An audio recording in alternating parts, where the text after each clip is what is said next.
बिस्मिल्लाहिर्रहमानिर्रहीम। अस्सलाम वालेकुम व्यूअर्स, कैसे हैं आप सब? उम्मीद है खैर आफियत से होंगे। आप देख रहे हैं दिया राइटिंग स्किल्स। व्यूअर्स, हम अपनी प्रीवियस वीडियोस में उर्दू के पेपर की तमाम दी जाने वाली हेडिंग्स की प्रैक्टिस कर रहे थे। तो आज का जो मेरा टॉपिक है वो है इस्लामियत के पेपर में दी जाने वाली हेडिंग्स। जो मेन हेडिंग्स होती हैं वो हमेशा सेम ही रहती हैं, यानी हिस्सा निशाइया, हिस्सा मारूज़ी, सवाल जवाब। ये हेडिंग्स वो होती हैं जो हर पेपर में यूज़ होनी होती हैं। मुख्तसर सवालात हो गए, ये हेडिंग्स आपकी आईएएस के पेपर में भी सेम रहेंगी। लेकिन यहाँ मैं वो हेडिंग्स की आपको प्रैक्टिस करवाऊँगी जो सिर्फ इस्लामियत के पेपर में ही दी जाती हैं। ठीक है, तो सबसे पहले हम यहाँ पे लिखेंगे पर्चा। यानी पर्चा आपको जब टेस्ट करना होता है या जब भी पेपर करना होता है तो पहली हेडिंग हमारी आती है पर्चा। ठीक है, तो ये देखें, चे मैंने ऊपर वाले कोने से बनाया है और मार्कर का हमेशा ऊपर वाला कट ही यूज़ करते हैं जीम चे हे के लिखने के लिए और सीन शीन के शोशे लिखने के लिए। तो सेम इसी तरीके से आपने लिखना है। सीन का शोशा भी मैंने मार्कर के ऊपर वाले कोने से लिखा है, पूरा कट यूज़ नहीं किया।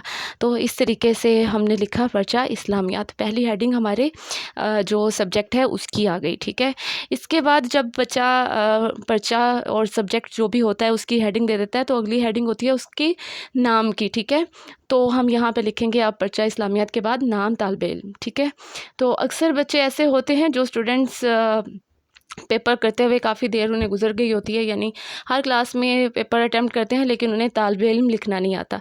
तो ये इस तरीके से देखें, आपने जो हरूफ़े तहजी सीखे होते हैं सेम टू सेम रखना वही होता है तरीक़ेकार, आपको सिर्फ अल्फाज जोड़ने होते हैं आपने। ठीक है, तो ये देखें, आइन को मैंने बिल्कुल उसी तरह से गोल किया है, अंदर से इसका पूरा गोलाई होनी चाहिए। यहाँ से ये एक बारीक सी लाइन खींचनी है और इसके साथ ऐसे मीम जोड़ देना है। तो बहुत स्लो लिख रही हूँ, आपको अच्छे तरीके से इस तरह से समझ आएगी। और एक और तरीके से भी तालिबे इल्म लिखा जाता है जिसमें हम इस तरीके से तोय को लंबा कर देते हैं, थोड़ा स्टाइलिश होता है ये। और इसमें तालिबे इल्म सेपरेट नहीं लिखा जाता बल्कि इस तरह से हम आइन लाम और मीम इसके साथ ही जोड़ देते हैं ऐसे। तो इसका भी लिखने का जो तरीका है बहुत ही आसान है, आहिस्ता आहिस्ता मैंने लिखा है।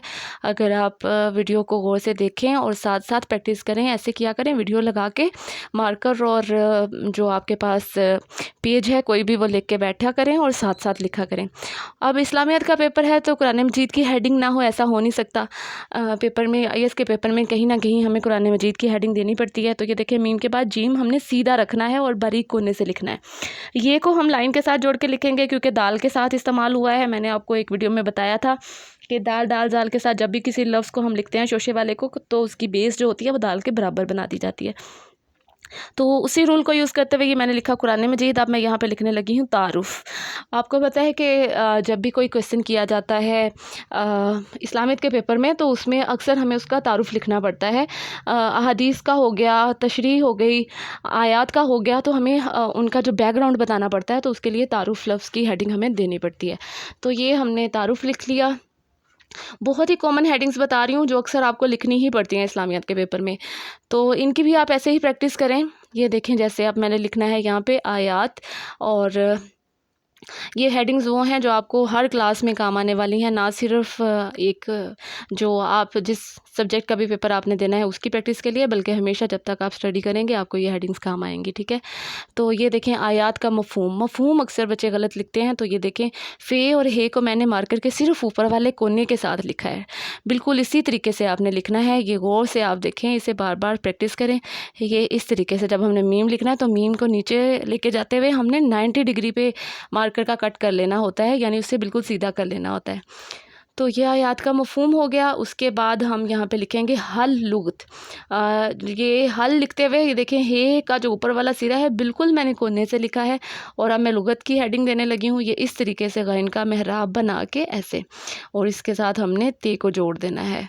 तो ये जो हम किसी भी लफ्ज़ को किसी दूसरे हर्फ के साथ जब जोड़ते हैं तो बस उनके जो जॉइंट्स होते हैं उन्हें हमने एक दूसरे के साथ अच्छे तरीके से मिलाना होता है।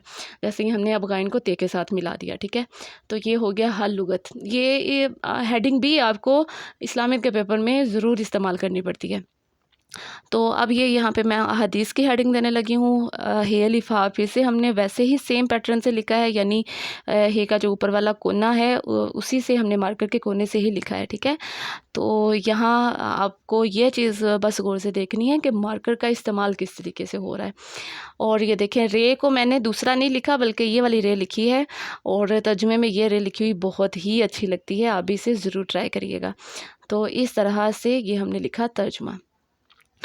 आप अगर बार बार प्रैक्टिस करेंगे तो इंशाल्लाह आप ज़रूर इस तरीके से लिख पाएंगे। इसको लिखना कुछ मुश्किल नहीं है, सिर्फ़ आपको मार्कर पे कितनी फ़ोर्स लगानी है, किस लफ्ज़ को कोने से लिखना है और किस मार्कर को किस लफ्ज़ के लिए कितना घुमाना है, बस इसका टैक्ट आना चाहिए। और ये टैक्ट आपको कब आएगा, जब आप बार बार लिख के देखेंगे, ठीक है। Practice makes a man perfect, ये तो आपको पता ही है। अगर हम प्रैक्टिस नहीं करेंगे तो फिर हमारी बिल्कुल भी तैयारी नहीं हो पाएगी। तो अब ये नेक्स्ट हेडिंग है हमारी तशरीह, ठीक है।